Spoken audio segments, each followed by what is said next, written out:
Welcome back class.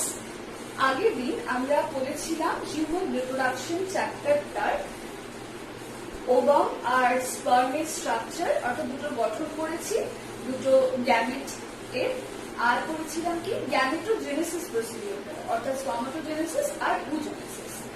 যেহেতু আমরা আগেই এই প্রসিডিউর দুটো পড়ে রেখেছি, তাই কিছু টার্মিনোলজির সঙ্গে আমরা অলরেডি পরিচিত। আশা করি তোমরা প্রত্যেকটা প্র্যাকটিস করেছো। এটা বাড়িতে প্লিজ প্র্যাকটিস করো, কারণ এই প্রসিডিউর গুলো কিন্তু আসে। এবার আজ আমরা ওই পরিচিত নামগুলোকে দিয়ে তাই যেটা জানবো সেটা হলো হিউম্যানের দুটো রিপ্রোডাকশন কি কি সিস্টেম হয়। আমরা জানি হিউম্যান দু রকমের, একটা মেল একটা ফিমেল, দুজনের আলাদা আলাদা রকমের রিপ্রোডাক্টিভ সিস্টেম দেখা যায়। সেটার আর কি জানবো না, সেটার মাইক্রোস্কোপিক সেকশন করলে কিরকম দেখতে লাগে একদম ইন ডিটেল আজকে আমরা স্ট্রাকচারটা জানবো। কিন্তু সেটার জন্য আজকে আমাদের যেটা হেল্প লাগবে সেটা হলো আমাদের এই জিনিসটা বোর্ডে আমরা এক্সপ্লেন করে দেখতে পারবো না, তাই আমরা কম্পিউটারে হেল্প নেব। ওকে class, as I have said, আজকে আমরা বললাম রিপ্রোডাক্টিভ সিস্টেমটা পড়বো মেল ফিমেল। আচ্ছা, তার মধ্যে প্রথমেই বলে রাখি আমরা আজকে শুধুমাত্র মেল রিপ্রোডাক্টিভ সিস্টেমটা পড়বো। আর কি পড়বো? ক্রস সেকশন অফ টেস্টিস। বাস এই দুটো আজকে আমরা পড়বো, কারণ এই দুটো এক্সপ্লেন করতে ভালো করে বুঝে নিতে আমাদের একটু সময় লাগবে। আগামী ক্লাসে মানে পরের দিন আমরা ফিমেল রিপ্রোডাক্টিভ সিস্টেম পড়বো, ক্রস সেকশন অফ ওভারি পড়বো, আর কি পড়বো? Menstrual cycle. তাহলে এসো আমরা প্রথমে মেল রিপ্রোডাক্টিভ সিস্টেমটা বুঝে নিই। এখানে একটা জেনারেল ডায়াগ্রাম দেওয়া আছে, তোমাদের বইতেও খুব এরকমই সাধারণ দেখতে একটা ডায়াগ্রাম দেওয়া আছে, আর এটা তোমাদের কিন্তু ছবি আঁকাও প্র্যাকটিস করতে হবে। আচ্ছা, আমি ওয়ান বাই ওয়ান এক্সপ্লেন করছি, তোমরা শুধু শুনতে থাকো এবং তোমাদের সামনে যখন বই খুলে পড়বে তার সঙ্গেও কথাগুলো কিন্তু মেলাতে থাকবে। সামনে বই খুলে রেখে আমার কথাগুলো শুনতে শুনতে, ভিডিও দেখতে দেখতে তোমরা পড়াটা করো। আচ্ছা, প্রথমে শোনো, আমাদের সেক্স অর্গ্যানকে আমরা দুভাগে ভাগ করব। একটাকে বলে প্রাইমারি সেক্স অর্গ্যান আর একটাকে বলে সেকেন্ডারি সেক্স অর্গ্যান। এবার আসি আমরা মেল রিপ্রোডাক্টিভের বেলায়। মেলের প্রাইমারি সেক্স অর্গ্যান বা যেটাকে বাংলায় বলে মুখ্য যৌনাঙ্গ, সেটা হলো শুক্রাশয় বা টেস্টিস। এই যে অংশটা আমরা দেখতে পাচ্ছি হলো। আচ্ছা, সেকেন্ডারি গুলো কি? বাকি যে এক একটা অংশ দেখো মেনশন করা আছে, যেমন লেখা আছে দেখো এপিডিডাইমিস, যেমন লেখা আছে শুক্রনালী, আচ্ছা, বা সেমিনাল ভেসিকল, বা এটা ধরো ductus difference, prostate gland, bulbo urethral gland, এই সমস্ত কিছু হলো কি, ইনফ্যাক্ট ইনক্লুডিং পেনিস বা যেটাকে আমরা ইজাকুলেটরি অর্গ্যান বলবো, এই সবগুলো হলো প্রত্যেকটা সব secondary sex organ of male হলো। তাহলে প্রাইমারি হলো only one, that is testis, আর সেকেন্ডারি হচ্ছে বাকি সমস্ত যে সমস্তগুলোর নাম বললাম। এবার আসো আমরা ছবিটা বুঝে নিই। আচ্ছা, প্রথমেই বলে রাখি, ফিমেলের ক্ষেত্রে যেরকম ফিমেলের রিপ্রোডাক্টিভ অর্গ্যান বা ফিমেলের রিপ্রোডাক্টিভ সিস্টেম, এটা কি হয়, দেহের বাইরে অবস্থান করে। মেলের বেলায় কিন্তু, আচ্ছা বললাম, ফিমেলের বেলায় কি হয় না, আমাদের ক্ষেত্রে আমাদের ফিমেলদের রিপ্রোডাক্টিভ যে আমাদের সিস্টেম বা রিপ্রোডাক্টিভ অর্গ্যান, সেটা আমাদের উদর গহ্বরের ভিতরে অবস্থান করে, অর্থাৎ আমাদের দেহের মধ্যেই অবস্থান করছে। কিন্তু মেলের বেলায় ব্যাপারটা একটু আলাদা। মেলের বেলায় কি হয়, মেলের বেলায় তাদের উদর গহ্বরের বাইরে অবস্থান করে। উদর গহ্বরের অর্থাৎ কিন্তু দেহের বাইরে বলে দিতে পারি না, দেহের সঙ্গে অ্যাটাচ, কিন্তু উদর গহ্বরের বাইরে। টার্মিনোলজিটা মনে রাখবে, উদর গহ্বরের বাইরে। আচ্ছা, কেন? তার কারণ আমাদের নর্মাল বডি টেম্পারেচারের তুলনায় কিন্তু এই যে মেল রিপ্রোডাক্টিভ সিস্টেম, তার বডি টেম্পারেচার একটু হলেও কম হয়। কত কম হয়? মোটামুটি 2 থেকে 3 ডিগ্রি মতো কম হয়। আমাদের নর্মাল বডি টেম্পারেচার হলো 98.4 ডিগ্রি ফারেনহাইট। এর থেকে একটু বেড়ে গেলে আমরা বলি আমাদের জ্বর হয়েছে। আচ্ছা, আর এই যে মেল রিপ্রোডাক্টিভ সিস্টেম যেটা আমরা এঁকেছি, এর টেম্পারেচার 2 থেকে 3 ডিগ্রি কম। আচ্ছা, এবার আসো ওয়ান বাই ওয়ান। প্রথমেই যে জিনিসটা দেখো রয়েছে, এই যে দুদিকে দুটো টেস্টিস। আচ্ছা, এই টেস্টিসটা কোথায় থাকে না, এটা একটা স্যাকের মধ্যে নির্দিষ্টভাবে থাকে। সেই স্যাকটার নাম হলো স্ক্রোটাম স্যাক বা স্ক্রোটাল স্যাক, আমরা স্ক্রোটাম বলবো, স্ক্রোটাম। আচ্ছা, এবার এই টেস্টিসটার ওপরের দিকে তাকাও, দেখো এখানে কিরম একটা অংশ রয়েছে, জাস্ট লাইক আ ক্যাপ, এটাকে বলছে এপিডিডাইমিস। হলো? আচ্ছা, এই এপিডিডাইমিস থেকে দেখো তৈরি হয়েছে এরকম দুটো লম্বা লম্বা নালী। এটাকে বলা হয় কি না, এটাকে বলা হয় ডাক্টাস ডিফারেন্স বা ভাস ডিফারেন্স। হলো? এইটা গিয়ে মিলিত হচ্ছে কোথায় না, দেখো এটা এই যে বড় মতো অরেঞ্জ কালারের একটা অংশ, এটাকে বলছে ব্লাডার, দ্যাট ইজ মূত্রথলি বা ইউরিনারি ব্লাডার। হলো? এবার দেখো মূত্রথলি বলে এখান থেকে ওপর থেকে দুটো ইউরেটার অর্থাৎ মূত্র নালী এসে যুক্ত হয়েছে। তাহলে প্রথম কি বললাম, টেস্টিস, এই টেস্টিসের ওপরে রয়েছে এপিডিডাইমিস। কোনটার কি ফাংশন আমরা ধীরে ধীরে জানবো, আগে আমরা স্ট্রাকচারটা বুঝি।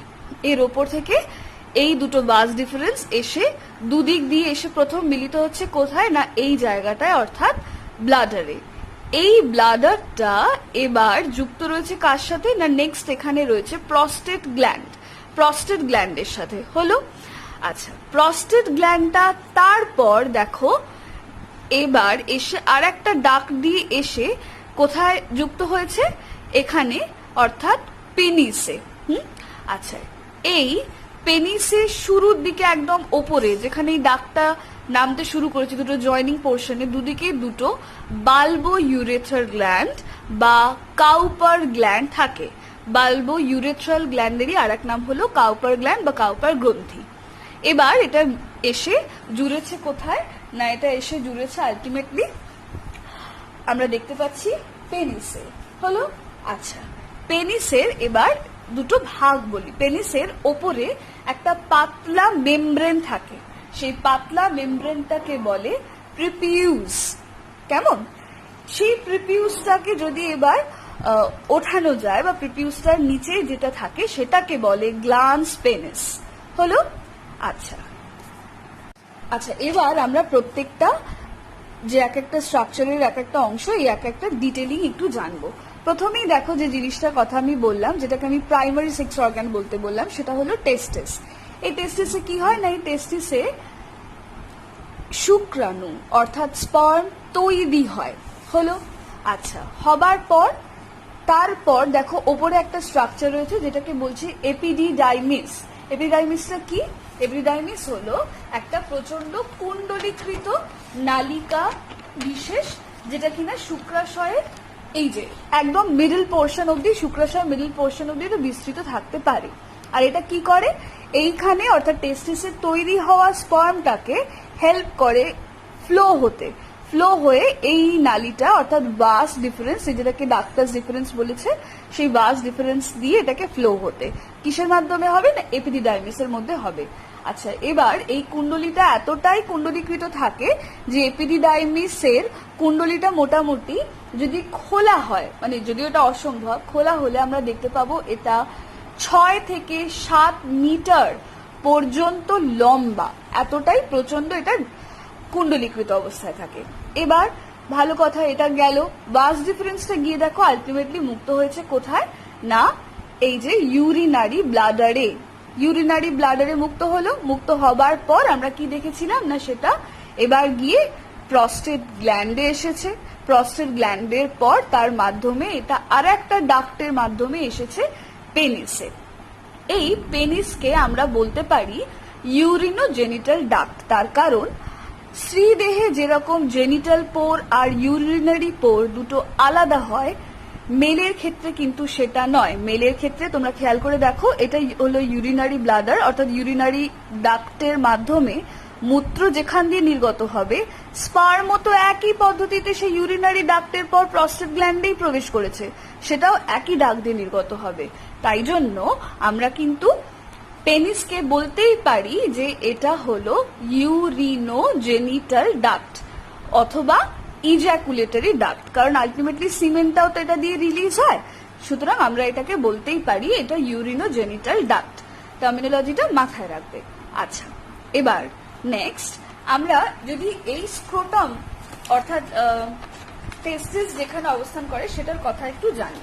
আচ্ছা, স্ক্রোটাম জেনারেলি একটা বাচ্চা যখন জেস্টেশন পিরিয়ডে থাকে অর্থাৎ মায়ের গর্ভে, তখন কিন্তু এটা তাদের উদর গহ্বরের ভিতরেই থাকে। হ্যাঁ, এবার জন্মের ঠিক আগে কি হয় সেটা তার উদরগহ্বর থেকে দেহের বাইরে বেরিয়ে আসে। আচ্ছা, এই যে বাল্বো ইউরেথ্রাল গ্ল্যান্ড বা কাউপার গ্ল্যান্ডের কথাটা বললাম, এটায় কি হয়, এখান থেকে একটা ধরনের ফ্লুইড অর্থাৎ তরল নির্গত হয়। কখন না, ডিউরিং ইন্টারকোর্স অর্থাৎ সঙ্গমকালে বা ডিউরিং সেক্সুয়াল অ্যারাউজাল, যখন সেক্সুয়ালি অর্থাৎ যৌনভাবে উত্তেজিত হয়ে ওঠে তখন মেল বডি থেকে, পার্টিকুলারলি এই গ্ল্যান্ডটা থেকে, প্রস্টেট গ্ল্যান্ড থেকে এক রকমের ফ্লুইড কিন্তু নির্গত হয়, যেটা কি করে না এই পেনিস রিজিয়নটাকে আরো পিচ্ছিল করে তোলে, আরো স্লিপারি করে তোলে। হ্যাঁ, আচ্ছা, এবং আমি যেটা বললাম ওপরের মনে রাখবে লেয়ারটাকে বলে প্রিপিউস, আর নিচের যে বাকি অংশটা সেটাকে বলে গ্ল্যান্স পেনিস। এটা যদি আমি আর একটা খুব ইজি ছবি তোমাদেরকে দেখাই, এই ছবিটা তো তোমাদের বইতে আছে, আর একটা যদি ছবি দেখাই তাহলে এটা হবে এই ছবিটা। একই রকম দেখো, এক্সপ্লেন করছি। টেস্টিস দুটো দুদিকে রয়েছে, আচ্ছা, পেনিসের মধ্যে রয়েছে। আচ্ছা, নেক্সট কি হচ্ছে, এই যে দুটো স্ক্রোটাম স্যাক বা যেটাকে থলি বললাম, তার ওপরে রয়েছে দুটো টেস্টিসের দুদিকে এপিডিডাইমিস। আচ্ছা, এই ইউরেথ্রাটা কোনটা? ইউরেথ্রাটা হলো ওই যেটা ইউরিনোজেনিটাল ডাক্ট অর্থাৎ পেনিসের মধ্যের এই ডাক্টটা, ওটাকেই বলছে। আচ্ছা, আর কি, তার উপরে রয়েছে ইরেকটাইল টিস্যু, মানে যেটা কিনা ইরেকশনে হেল্প করছে। হ্যাঁ, আচ্ছা, তারপর দেখো এখান থেকে দুদিক থেকে দুটো ভাস ডিফারেন্স তৈরি হয়েছে, ডিফারেন্স কিন্তু তৈরি হয়ে সেই ব্লাডারেই প্রবেশ করেছে এবং আলটিমেটলি প্রস্টেট গ্ল্যান্ড হয়ে এইভাবে নিঃসৃত হয় বা ইজাকুলেশন হয়, অর্থাৎ দেহ থেকে নিক্ষেপিত হয়। তাহলে আমরা কি বুঝলাম, স্পার্ম টেস্টিসে উৎপন্ন হবে, ভাস ডিফারেন্স দিয়ে এইভাবে উল্টো পথে গিয়ে তারপর ব্লাডারে প্রবেশ করবে, ব্লাডার থেকে তারপর ইউরেথ্রার মাধ্যমে অর্থাৎ ইজাকুলেটরি ডাক্টের মাধ্যমে বা যেটাকে বলছি penis that having the ejaculatory duct, সেটার মাধ্যমে দেহের বাইরে নিক্ষেপিত হবে। আচ্ছা, আমরা আর একবারটি এটার সাইড ভিউ যদি দেখে নি, তোমাদের বইতে রয়েছে, তবু আমি আরেকবার এক্সপ্লেন করে দিই। দেখো, সাইড ভিউ থেকে দেখলে this is the scrotum sac. আচ্ছা, স্ক্রোটাম স্যাকের ভেতর রয়েছে টেস্টিস, পিঙ্ক কালারেশন করে এটাকে দেখানো রয়েছে। তার মধ্যে থেকে দেখো এরকম তোমরা ছবিতে ডিপ রেড কালারে দেখতে পাচ্ছ দুটো কি রয়েছে, এপিডিডাইমিসের মতো একটা ক্যাপ পোর্শন এপিডিডাইমিস রয়েছে। তারপর এখানে ভাস ডিফারেন্সটা দেখো, নালীটা আস্তে আস্তে উঠেছে, ভাস ডিফারেন্সটা হয়ে এবার আলটিমেটলি এটা কোথায় প্রবেশ করেছে না ব্লাডারে হলো, এই যে ব্লাডারটা নেমেছে আর এখান থেকে এটা গেছে। আচ্ছা, এটা কি প্রস্টেট গ্ল্যান্ড, এই অরেঞ্জ কালারের যে জিনিসটা দেখতে পাচ্ছ দুটো কমন একই সাথে জুড়েছে, তাহলে হলো না ইউরিনেশন আর এখান থেকে ভাস ডিফারেন্স যেটা দিয়ে যাবে সিমেন, দুটো একই পথে মিলিত হয়ে আলটিমেটলি দেখো এই জায়গাটা এখান থেকে কি হচ্ছে না আস্তে আস্তে আমরা দেখতে পাচ্ছি গিয়ে ইউরেথ্রার মধ্যে দিয়ে এটা আলটিমেটলি পেনিসের মাধ্যমে দেহের বাইরে নিক্ষেপিত হচ্ছে। এবার যদি আমরা এটার ব্যাক পোর্শনটা দেখি তাহলে কি দেখো, ব্লাডার, সাইড ভিউ দেখছি যেহেতু আমরা, ব্লাডারের পেছন দিকে কি রয়েছে, আচ্ছা অ্যানাস, আর তার এই ওপরের অংশটা হলো অফকোর্স রেকটাম, তারও পেছন দিকে দেখো এটা হচ্ছে আমাদের যে ভার্টিব্রাল কলাম, যেটা এটা একদম লাস্ট রিজিয়নটা যেটাকে আমরা কক্সিস বলি। So this is the coccygeal region, মেরুদণ্ড যেটাকে বলি, একদম লাস্ট পোর্শন কক্সিজিয়াল রিজিয়ন হলো। তাহলে আমরা ফ্রন্ট ভিউটাও একদম ভালো করে একবার বুঝে গেছি। আচ্ছা, এটা একদম ইজি ছবি, আর এটা একটা হালকা ডায়াগ্রাম মতো, এটা হাতে আঁকতে পারো, এটাও আঁকতে পারো, যে কোনো যেটা তোমাদের ইচ্ছা। আর এটা সাইড ভিউ বুঝলাম। এবার আমরা আসবো ট্রান্সভার্স সেকশন অফ টেস্টিস, অর্থাৎ এই জিনিসটার, শুধুমাত্র টেস্টিসটার, এটা যদি আমরা একটা টিএস করি বা ট্রান্সভার্স সেকশন, তাহলে কেমন লাগবে দেখতে। আর আমরা যদি এই টেস্টিসটার একটা ক্রস সেকশন করি তাহলে সেটাকে কিরকম দেখতে লাগবে, তার আগে আমরা একবার দেখি এটা লংগিটিউডিনাল সেকশন করলে কিরকম দেখতে থাকবে, অর্থাৎ লম্বা লম্বি বরাবর যদি কাটি কিরকম দেখতে লাগবে। দেখো, এই যে একটা একটা আলাদা আলাদা ব্রাউনিশ যে অংশগুলো দেখতে পাচ্ছ, এগুলোকে বলে সেপ্টা, আলাদা আলাদা প্রত্যেকটা ভাগ। এবার প্রত্যেকটা সেপ্টার ভেতর খেয়াল করো সেমিনিফেরাস টিউবিউল বলে এইরকম কত কুণ্ডলীকৃত এক একটা অংশ রয়েছে। তাহলে কি বললাম, সেপ্টা এক একটা ভাগ, তার মধ্যে রয়েছে এক একটা কুণ্ডলীকৃত অবস্থায় সেমিনিফেরাস টিউবিউল। এই কুণ্ডলীকৃত অংশটা সেমিনিফেরাস টিউবিউলের ক্রমশ একটা জায়গায় গিয়ে দেখো ক্রমশ সরু হয়েছে। সরু হবার ফলে এই জায়গাটাকে আমরা বলবো তাহলে প্রথমে সোজা বা স্ট্রেট টিউবিউল, তারপর গিয়ে এটা এই পার্টিকুলার জায়গাটায় দেখো একটা জালিকা সৃষ্টি করেছে, রেটি টেস্টিস বলছে এই জায়গাটাকে। যে কোনো কিছু জালিকাকৃত হলে সেটাকে আমরা রেটিকিউলাম শব্দটা ব্যবহার করি। তো এক্ষেত্রে টেস্টিসের এই পার্টিকুলার টিউবিউলার এই অংশটা জালিকাকৃত হয়, তাই এটাকে আমরা বলছি রেটি টেস্টিস। এবার এই রেটি টেস্টিস এতটা অব্দি তো শেষ হলো। আমরা কি দেখেছিলাম, টেস্টিসের মাথার কাছে রয়েছে কি, এপিডিডাইমিস। ওই জন্য দেখো এটাকে লিখেছে হেড অফ এপিডিডাইমিস, এই যে পুরো জায়গাটা। তাহলে রেটি টেস্টিস গিয়ে আলটিমেটলি মুক্ত হচ্ছে কোথায় না, এপিডিডাইমিসে। হলো কি করছে এটা, এই সেমিনিফেরাস টিউবিউল বা রেটি টেস্টিসের মধ্যে হচ্ছেটা কি না, স্পার্ম গুলো পরিবহন হচ্ছে। হ্যাঁ, আচ্ছা, হবার পর এবার এপিডিডাইমিসের এই অংশটা থেকে গিয়ে আলটিমেটলি এইভাবে উঠে কিন্তু সেটা অবশেষে ডাক্টাস ডিফারেন্স অর্থাৎ বাস ডিফারেন্সে গিয়ে প্রবেশ করছে। তাহলে কি দেখলাম, স্পার্মগুলো সেমিনিফেরাস টিউবিউলে তৈরি হলো, তৈরি হয়ে রেটিটেস্টিস ক্রস করলো, রেটিটেস্টিসের পর তারপর এই জায়গাটায় অর্থাৎ ডাক্টাস ডিফারেন্স বা বাস ডিফারেন্সে প্রবেশ করলো। হলো, আচ্ছা, এবার এই যে আমি এই যে জায়গাটা বললাম, এই অংশটা, এই যে স্ট্রেট টিউবিউলের অংশটা, এই যে সেমিনিফেরাস টিউবিউলের কুণ্ডলীটা শেষ হচ্ছে আর রেটিটেস্টিসটা শুরু হচ্ছে, এই জায়গাটাকেই বলা হয় কি না, ভাসা ইফারেন্সিয়া। দুটো টার্ম তাহলে আমরা আজকে শিখলাম। এই নালীটাকে বলছে বাস ডিফারেন্স, আর এই যে রেটিটেস্টিসের ঠিক এই জায়গাটা এটাকে বলছে ভাসা ইফারেন্সিয়া। এটা কি করছে না, এপিডিডাইমিসে ট্রান্সফার করতে হেল্প করছে। কাকে না, শুক্রাণুকে। আমরা যদি এই টেস্টিসের একটা ট্রান্সভার্স সেকশন করি, এর আগেটা আমরা লঙ্গিটিউডিনাল সেকশন দেখেছিলাম অর্থাৎ লম্বা বরাবর, এবার বলছি ট্রান্সভার্স অর্থাৎ আড়াআড়ি। যদি আমরা এটাকে ভাগ করি, ট্রান্সভার্স একটা সেকশন করি, সেটা ল্যাবরেটরিতে করা হয় এবং করবার পর এটাকে না কিছু ডাই বা কিছু কালার দিয়ে এরকম সুন্দরভাবে রঞ্জিত করতে হয়। করবার পরে এটা ল্যাবরেটরিতে করা যায়, কলেজ স্টুডেন্টরা জেনারেলি করে থাকে।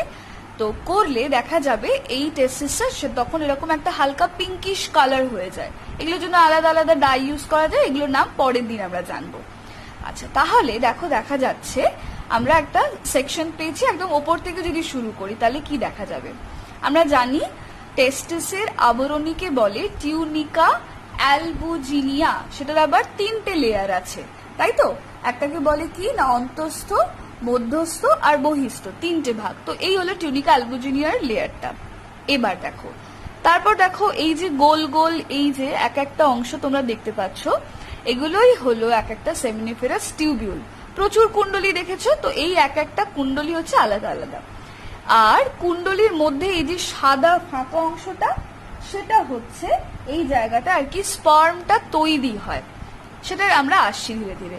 এবার দেখো সেমিনিফেরাস টিউবিউলের মাঝে দেখো এই গোলগুলোর মাঝে, ক্রস সেকশন গুলোর মাঝে যে ফাঁকা অংশটা, অনেকটা ওই সেই দুটো কোষের মাঝে বা 3টে কোষের মাঝে কোষান্তর রন্ধ্র মতো যে জায়গাটা। তাহলে এই সেমিনিফেরাস টিউবিউল গুলোর মাঝে যে অংশটা থাকে সেখানে কি থাকে না, দেখো লেখা আছে কনভলিউটেড সেমিনিফেরাস টিউবিউলের মাঝে লেখা আছে ইন্টারস্টিশিয়াল টিস্যু, বা এখানে থাকে ইন্টারস্টিশিয়াল সেল অফ লেডিগ, বা যেটাকে আমরা বলি লেডিগের আন্তঃকোষ। হলো, আচ্ছা, এবার যদি আমরা একটু এটা আর একটা কোনো সিম্পল ডায়াগ্রাম দেখে নিই, তাহলে কিরকম লাগবে এটাকে দেখতে।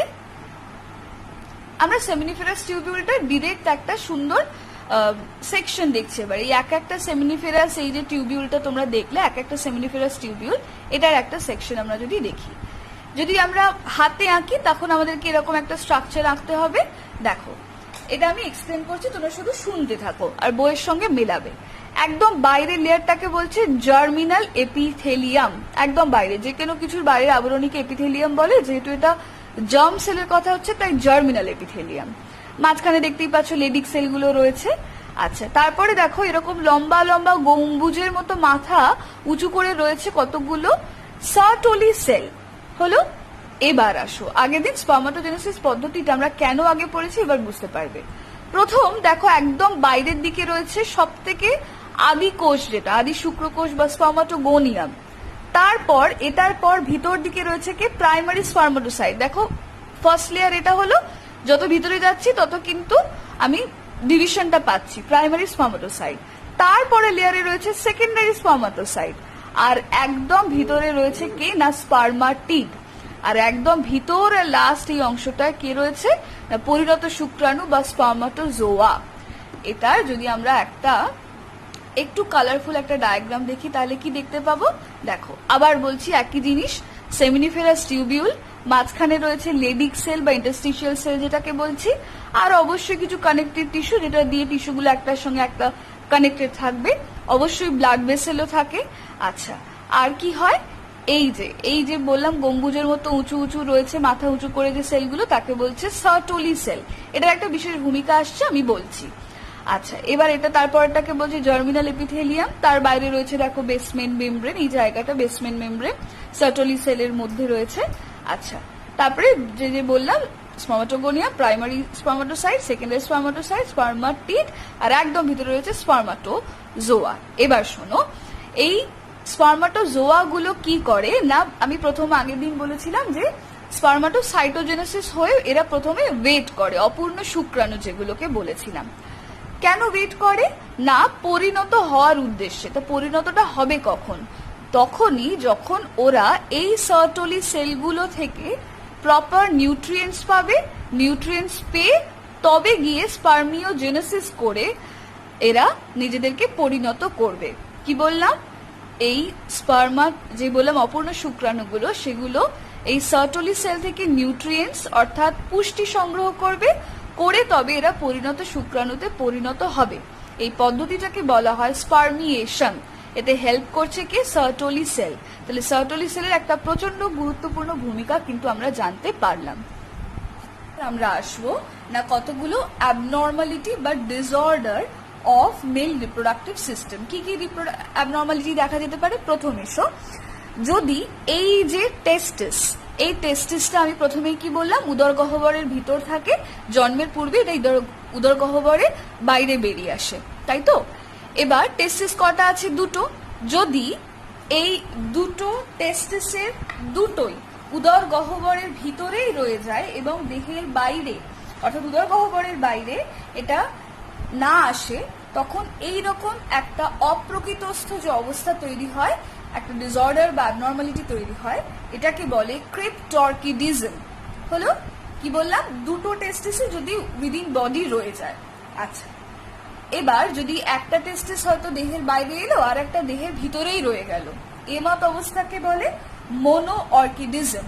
ক্রিপ্টো কথার অর্থ হিডেন, অর্কিড কথার অর্থ, এখানে অর্কিডকে টেস্টিস বলা হচ্ছে, অর্থাৎ যদি পুরোপুরি হিডেন রয়ে যায়, দুটোই হিডেন রয়ে যায় তাহলে ক্রিপ্টরকিডিজম, আর যদি যে কোনো একটা রয়ে যায় টেস্টিস উইদিন উদর গহ্বর তাহলে সেটাকে আমরা বলবো মোনো অর্কিডিজম।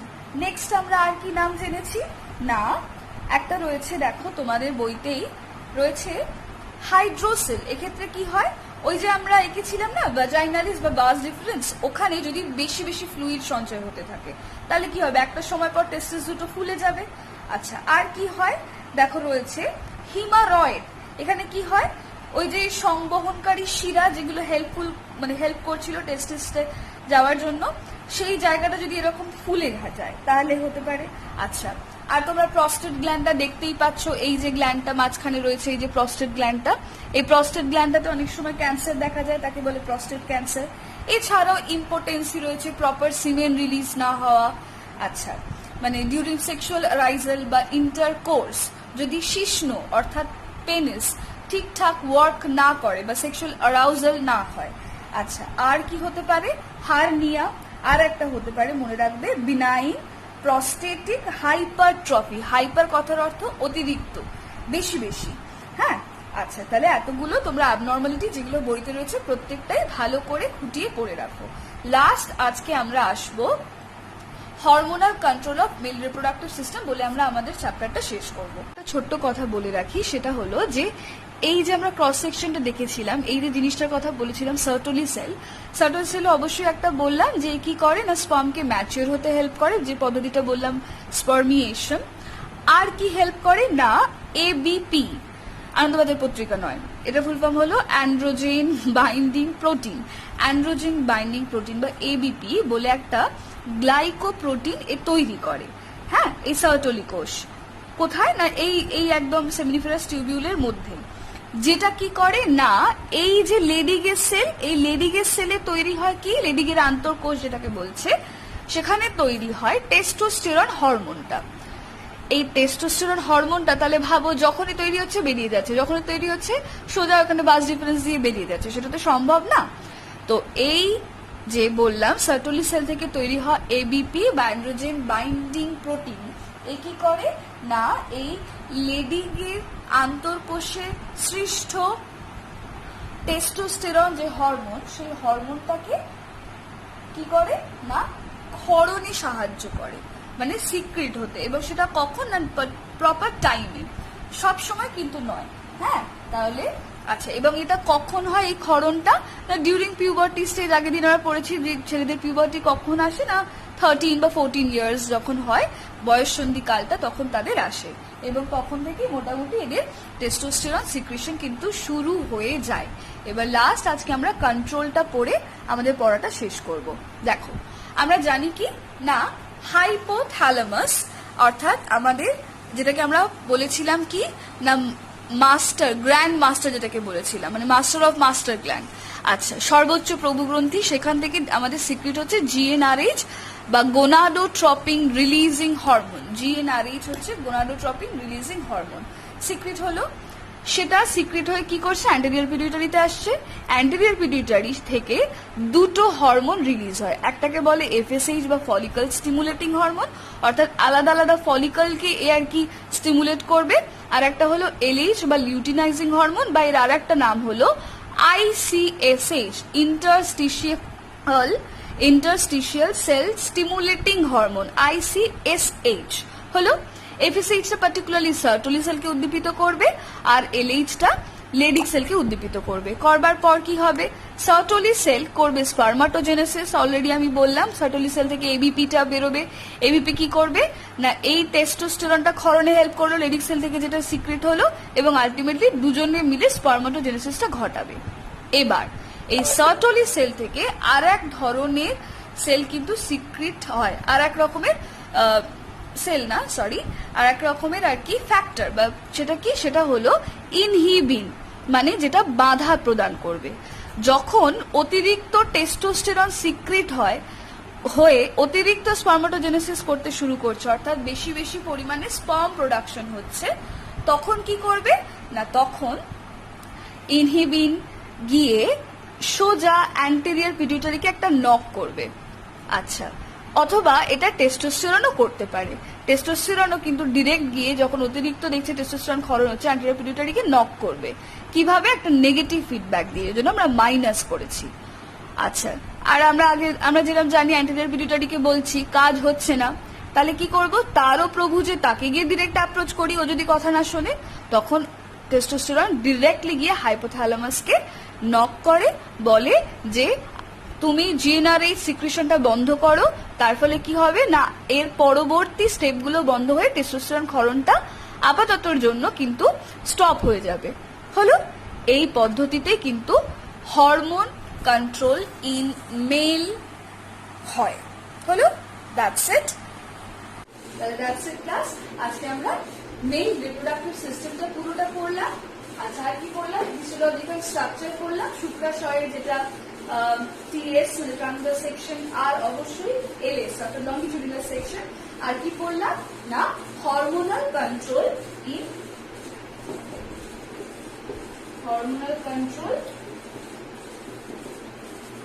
Mail reproductive system. আর কথাটা লিখছি, তাহলে আজকে আমরা পুরোপুরি পুং জননতন্ত্র এবং তার হরমোনাল কন্ট্রোল এবং ফিজিওলজিক্যাল স্ট্রাকচার অফ টেস্টিস পুরোটা কমপ্লিট করে ফেললাম।